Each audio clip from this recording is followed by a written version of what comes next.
Benvenuti a Dalla Vigna al Vino, un podcast in collaborazione tra il Consorzio Friuli Colli Orientali e Ramandolo e la Taverna Friuli Wine. Sono Wayne Young e vi farò scoprire i segreti delle uve coltivate nelle varie denominazioni dei Colli Orientali.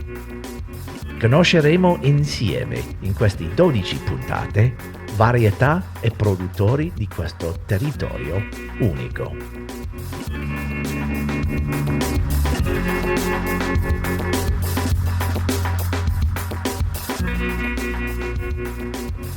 Eccoci qua, benvenuti alla Tasting Academy di Colli Orientali Friuli e Ramandolo con Matteo Bellotto e Francesco Scalitaris, e oggi facciamo qualcosa un pochino diverso.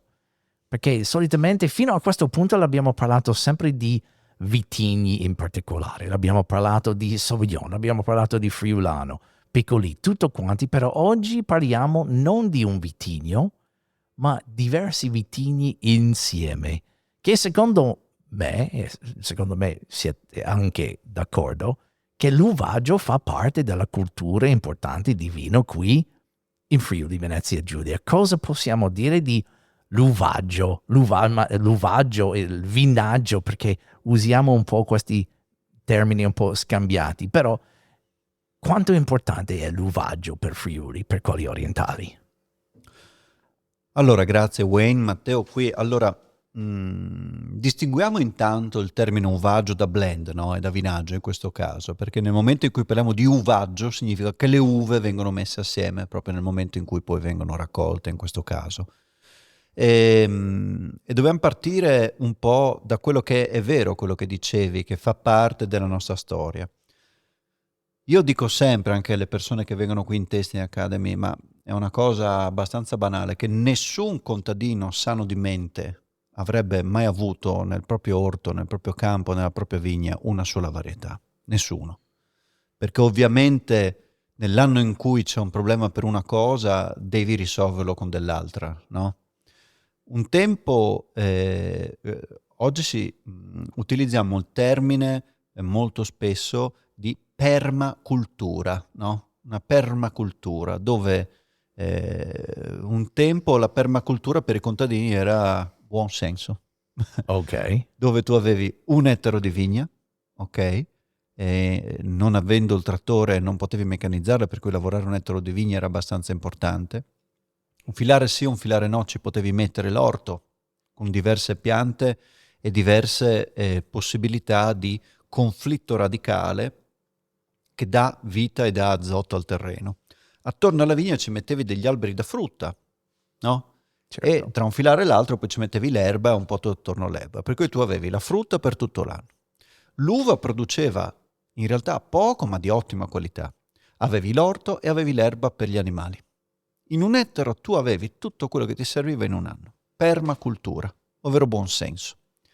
E cosa succedeva poi? Succedeva che le varietà che hanno momenti diversi di maturazione, hanno caratteristiche diverse, in vigna si aiutano l'uno con l'altra.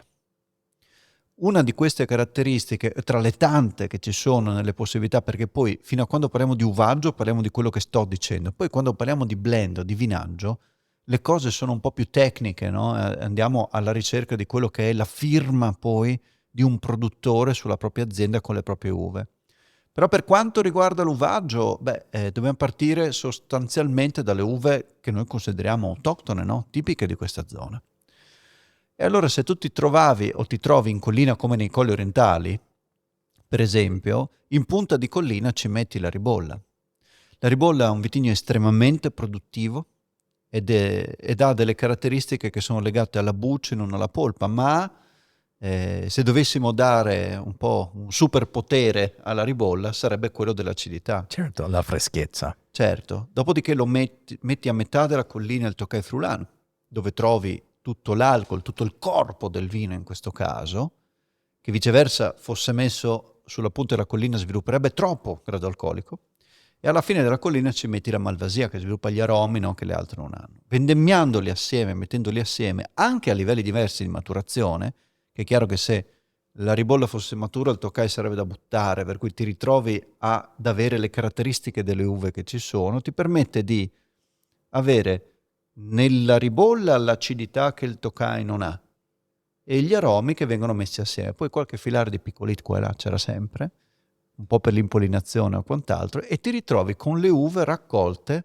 che sono già un vino che sta in equilibrio, anche se tu non hai la tecnologia adatta per fare il vino. Quindi permetti alle uve di aiutarsi l'una con l'altra con le caratteristiche che hanno per portare a casa un vino.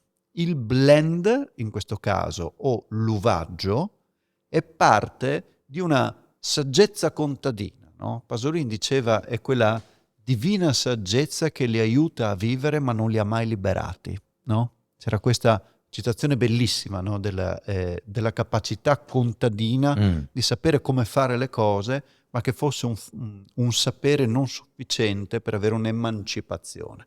Quindi il blend in realtà è parte profonda dell'anima di questa terra, ma non soltanto, e poi chiaramente arriva il mercato che ti chiede il monovitigno. Questo è un discorso diverso. Il Francesco Scalettaris. Hi Francesco. Ciao Wayne. Il mercato effettivamente ti chiede il monovitigno, ma io ho sempre considerato il monovitigno come un qualcosa di, adesso uso un'espressione forte, ma quasi di antinaturale, no? L'uomo cerca sempre, e spesso anche con risultati insoddisfacenti, quello di standardizzare, di unicizzare. Basta insomma pensare non solo al contesto della produzione del vino, ma anche in tanti altri contesti si cerca di avere prodotti unici, quando in realtà la natura non vuole, la natura vuole l'eterozigosi, vuole la commistione fra diversi popoli, fra diversi prodotti, perché è soltanto così che si riesce a migliorare il vantaggio evolutivo della singola specie, con la nascita di nuove specie, di incroci, perché l'obiettivo della natura è quello di intersecare, di unire, di creare eterogeneità, non omogeneità, cosa che in realtà il mondo vitivinicolo qualche volta tende a fare, proprio per rispondere non tanto a un principio naturale quanto a un principio commerciale, economico, e quindi ci si lancia sulle produzioni dei monovarietali, che in sé non sono un problema di per sé, però soltanto ogni tanto io mi immagino di essere la natura con la sua tensione evolutiva e pensare che farò di tutto per cercare di fare in modo che questi monovarietà siano un po' penalizzati, e a questo punto il viticoltore dovrà a sua volta cercare di lottare come potrà per contrastare questa tendenza all'incrocio costante e diffuso dappertutto. Tant'è che appunto, come diceva Matteo prima, una volta, ma anche in altre realtà, adesso si tende a cercare di ritornare anche a quella che in francesi, soprattutto in Alsace chiamano coplantation, quindi la presenza di più varietà, di più di uva all'interno dello stesso impianto, senza neanche sapere quali sono effettivamente. Quindi questo è ancora un passo avanti, no? Rispetto all'assemblaggio in cantina, o sia delle uve o del vino ottenuto. E del resto non dobbiamo neanche stupirci che i più grandi vini al mondo spesso, il più delle volte, sono blend, no? Sono assemblaggi, cioè sono pochi. Abbiamo parlato del Merlot, abbiamo parlato del Monovitigni, però abbiamo parlato anche del Merlot assemblato, e in questo caso che stiamo parlando invece dei blend bianchi e rossi, dei vaggi bianchi e vaggi rossi dei Friuli Colli Orientali, non dobbiamo stupirci neanche qui che fra i più grandi vini, almeno secondo me, che riusciamo a produrre nel nostro territorio, al di là di quello che il mercato chiede, siano effettivamente dei blend. Pensi, tu chiederesti a Van Gogh di dipingere dei quadri con un colore solo? Magari verrebbero fuori meravigliosi con la tecnica che ha, eccetera, però chiaramente gli toglieresti, no, una parte dell'espressività che può avere e della forza, no, che può avere. Per cui, avendo a disposizione tanti più colori, no, in questo caso, perché non pensare di utilizzare la nostra tavolozza, in questo caso dei blend, per poter esprimere meglio la terra in questo senso? Ora, Chiaramente poi il mercato è molto più difficile, però la strada dei blend è quella che ci permette di guardare nel futuro in maniera un po' diversa, invece di inseguire essere primi, perché il blend è quello che ci permette di raccontare ogni singolo luogo di questa terra, e invece di dover andare a dire a qualcuno assaggia che buono il mio vino, tu gli devi dire no, assaggia perché non ce n'è un altro nel mondo. Noi dobbiamo intraprendere la strada dei blend, perché la strada dei blend è quella dell'unicità. E l'unicità è l'unica in grado di rendere un valore assoluto, perché una cosa unica non ha alcun prezzo. E non è ripetibile. Non è ripetibile. Esatto.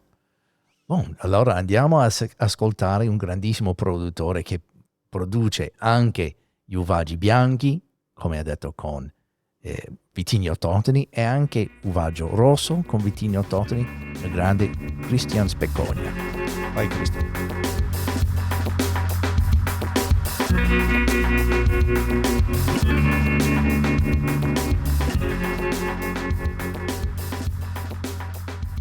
Oggi parliamo di uvaggi o blend o vinaggi, questa idea di mettere diversi vitigni insieme. Fino adesso l'abbiamo parlato di monovitini, l'abbiamo parlato di Merlot, abbiamo parlato di Friulano, l'abbiamo parlato di tutti questi vitigni. Per oggi abbiamo un ospite che possiamo dire un esperto, un appassionato dei uvaggi, che abbiamo Christian Specogna qui. Grazie Christian per essere qui. Grazie a te dell'invito, è un piacere. È sempre un piacere di averti qui sulla taverna.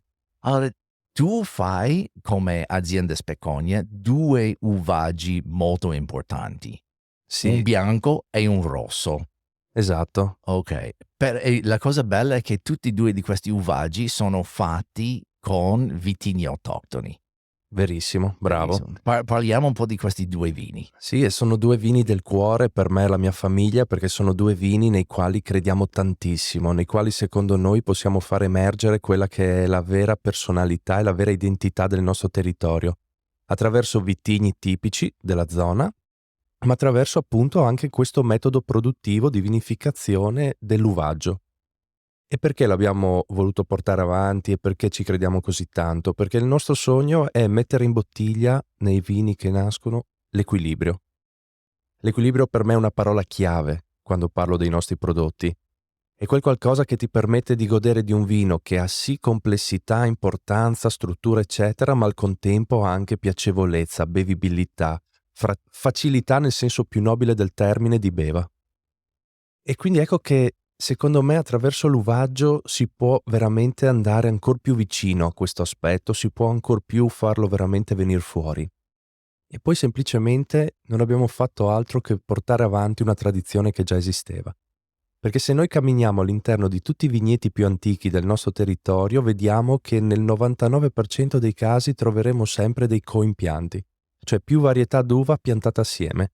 Questo accade soprattutto nei vecchi vigneti di Tokai, Friulano, dove sempre tu vedi piccole percentuali di ribolla e di malvasia al suo interno. Esatto. E quindi questo ci insegna che già in passato i contadini, i produttori, i viticoltori avevano visto in questa strada un possibile percorso che portasse alla qualità e che portasse anche alla capacità di rispondere alle diverse annate.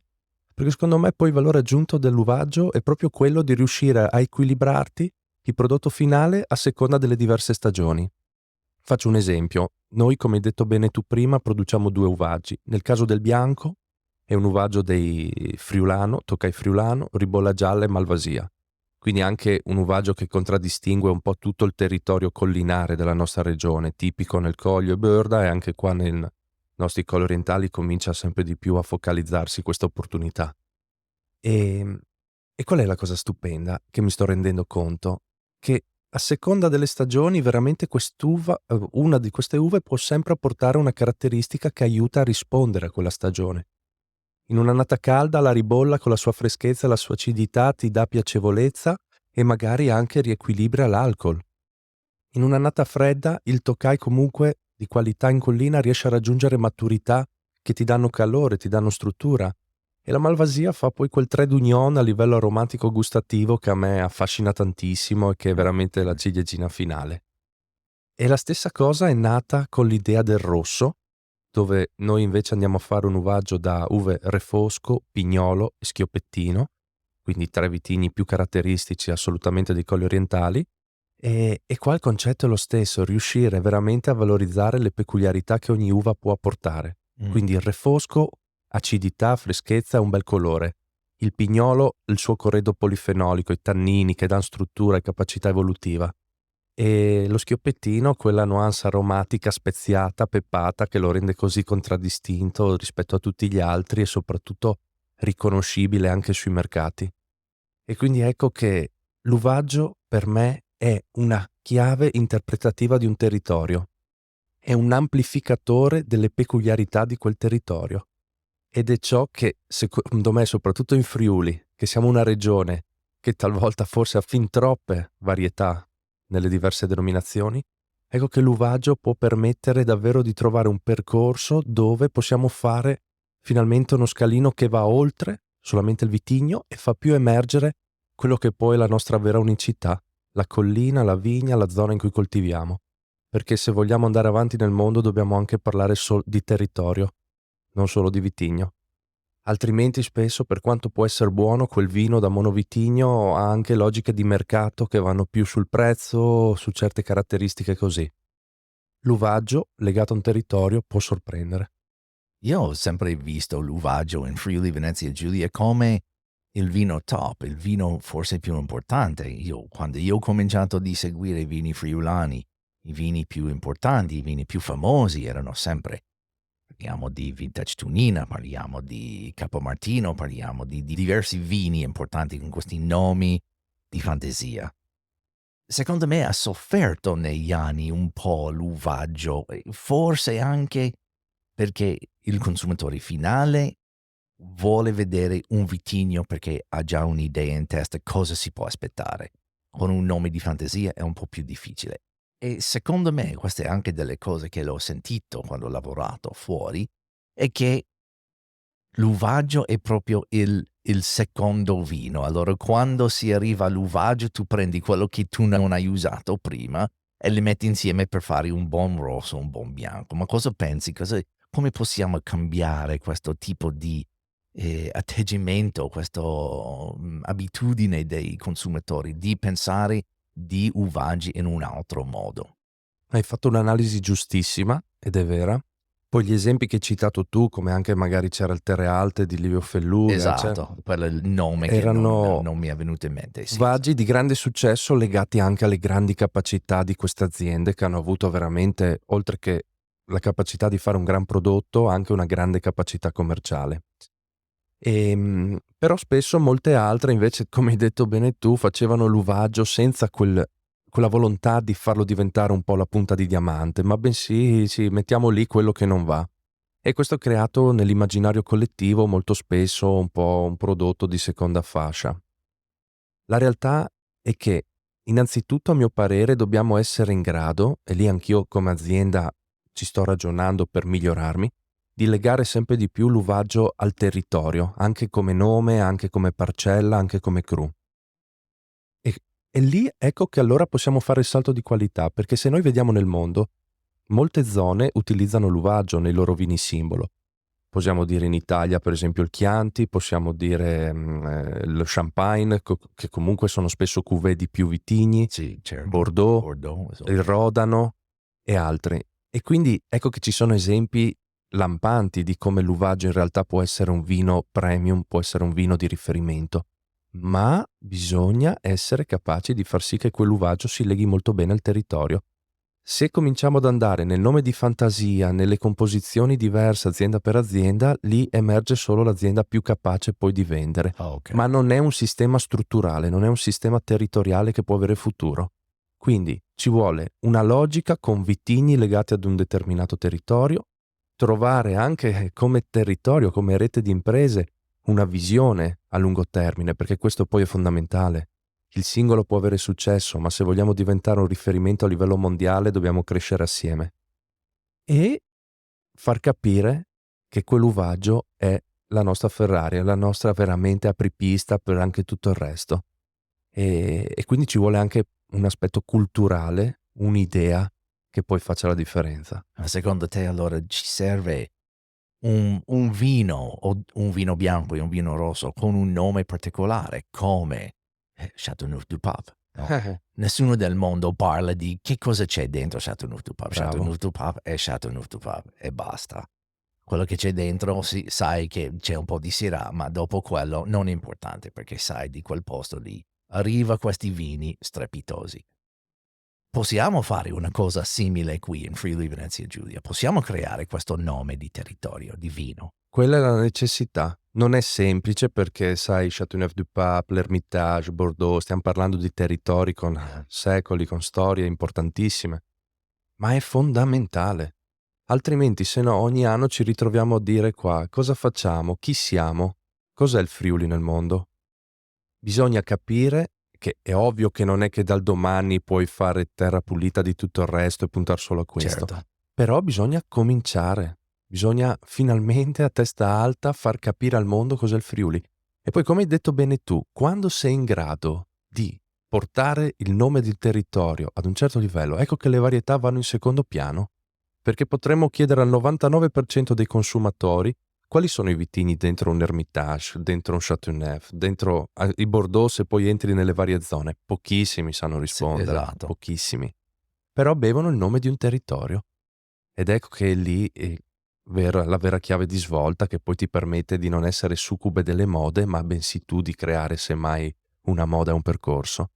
E questo è il mio sogno, il mio obiettivo e ciò che un passo alla volta stiamo cercando di fare. Ci sono altri bravissimi vignaioli che stanno portando avanti questo concetto anche in altre zone e secondo me dobbiamo farlo per noi, per il territorio e per far scoprire al mondo che possiamo essere veramente al top. E quando stiamo parlando di territorio non stiamo parlando solo di Colli Orientali, stiamo parlando di Friuli Venezia Giulia in generale. Sì. Sì. Secondo te c'è un progetto già esistente che sta andando in quella direzione lì o secondo te vedi che c'è un po' di movimento tra produttori che stanno andando in questa direzione di creare un vino, un uvaggio territoriale o vedi che come un sogno molto lontano? Come lo vedi? Non è così semplice perché sai che poi si entrano in dinamiche dove è difficile talvolta scardinare alcune idee, ma vedo alcuni produttori che stanno cercando di creare un movimento che permetta davvero di andare verso questa direzione, lo stanno facendo seriamente, lo stanno facendo sinceramente e con passione e questo è già un grande punto di partenza. E io spero che da parte di tutto il sistema produttivo ci sia una comprensione che questo è un qualcosa che non è che mette in secondo piano il resto. E quindi non è che da domani si dice cancelliamo tutto quello che si è fatto, cancelliamo il resto ed esiste solo questo. Ma può essere un qualcosa che diventi davvero un riferimento, uno spunto e un'unicità. Io, sai, Wayne, cerco anche sempre di mettermi dalla parte del consumatore. Perché devono prendere i nostri vini? Perché devono bere Friuli e non il resto del mondo? Chi esce dalla porta di casa si rende conto che produrre è fondamentale, fare qualità è fondamentale, ma devi anche poi saper comunicare, vendere e far capire chi sei al resto del pianeta. E mi rendo conto che per riuscire ad arrivare nelle persone e a dargli un qualcosa che rimanga impresso in loro, bisogna davvero vendere un'unicità, un'emozione, perché altrimenti trovi di tutto e di più nel mondo, a qualsiasi prezzo, da qualsiasi zona del pianeta. E ecco che, ripeto, come già prima ho accennato, secondo me l'unicità del Friuli sta nella bellezza delle sfumature del suo territorio, che ha delle potenzialità pedoclimatiche magnifiche, ma noi dobbiamo farle emergere veramente. E non è così proprio banale e scontato come talvolta si pensa, perché puoi avere una grande macchina, ma se non la sai guidare vai fuori alla prima curva. E quindi dobbiamo riuscire finalmente a mettere nel calice un qualcosa che ci distingua e che sia unico. E questo renderà il Friuli Venezia Giulia quello che già potrebbe essere, davvero una delle grandi zone del mondo. E secondo te dobbiamo fare questo tramite dei grandi uvaggi? Io sono convinto, ma veramente convinto, che gli uvaggi fatti con una cognizione di causa, e quindi non come dicevamo prima con quello che avanza in cantina faccio un calderone, ma con determinati vitigni e con una logica produttiva di un certo tipo, possono essere forse ad oggi uno dei migliori strumenti per il Friuli, se non il migliore. Non posso aggiungere niente a quello, Christian. Grazie tantissimo per il tuo tempo questa mattina. Grazie a voi e a presto, ciao.